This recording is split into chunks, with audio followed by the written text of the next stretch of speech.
Salve saudara-saudari, hari ini kita belajar tentang hierarki dalam gereja Katolik. Jadi hierarki itu berasal dari bahasa Yunani hierarkia, dari hieros yang artinya suci dan arkein yang artinya aturan. Kata ini sudah digunakan untuk menunjukkan totalitas kekuasaan yang berkuasa di gereja sejak zaman Pseudo Dionysius Areopagita pada abad ke-6 yang menguduskan ungkapan-ungkapan dalam karya-karyanya hierarki surgawi dan hierarki gerejawi.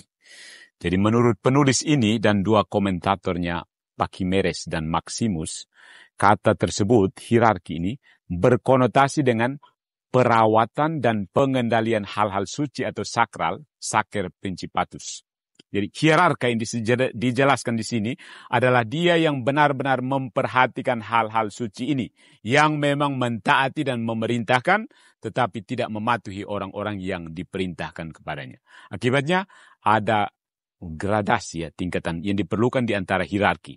Dan gradasi ini yang ada bahkan di antara para malaikat, yaitu hierarki surgawi, di mana hierarki gerejawi sebenarnya bermodel dari hierarki surgawi ini, ditemukan dalam kumpulan manusia yang tunduk pada dosa, dan di mana tingkatan ini bekerja untuk kedamaian dan harmoni. Karena itu, hierarki ini bermakna totalitas kekuasaan yang ditetapkan dalam gereja untuk membimbing manusia menuju keselamatan kekalnya, tetapi dibagi menjadi berbagai aturan atau tingkatan, di mana yang lebih rendah tunduk dan menghasilkan kepatuhan kepada yang lebih tinggi. Ya. Sebenarnya sulit untuk menentukan peristiwa sejarah selama abad kedua dan ketiga. Dua abad ini menandai berbagai proses perkembangan gerejawi, seperti hierarki gerejawi itu sendiri, pertempuran melawan gnostisisme, kanonisasi kitab suci, penentuan tanggal Paskah, dan lain sebagainya. Ya.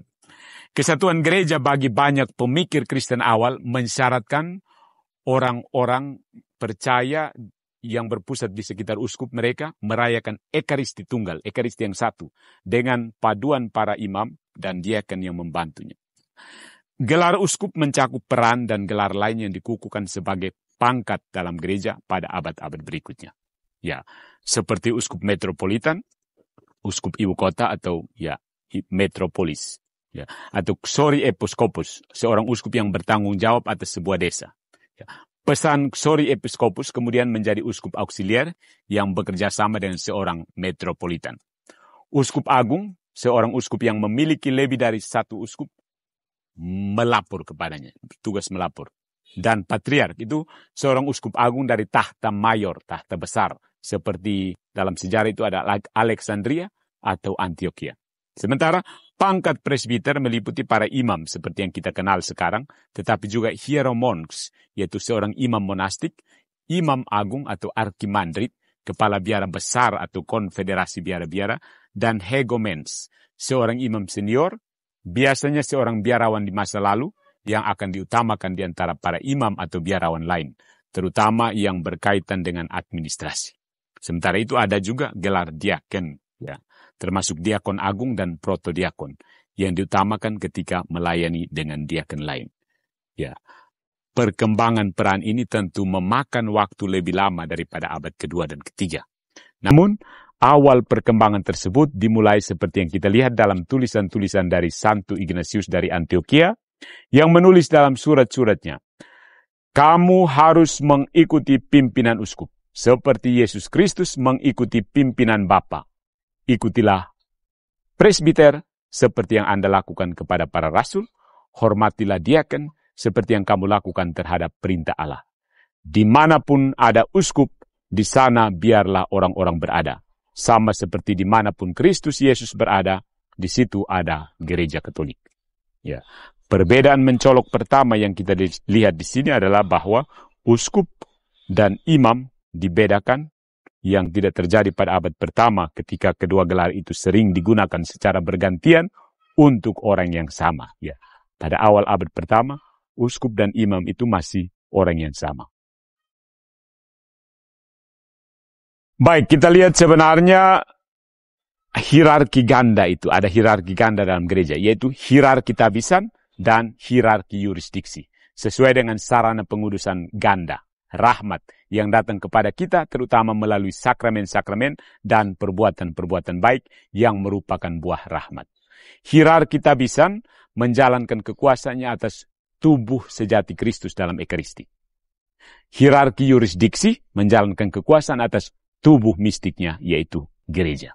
Jadi, Kristus tidak memberikan kuasa kepada semua umat beriman untuk melayani sakramen-sakramennya, kecuali dalam hal pembaptisan dan perkawinan, atau untuk melayani ibadat umum.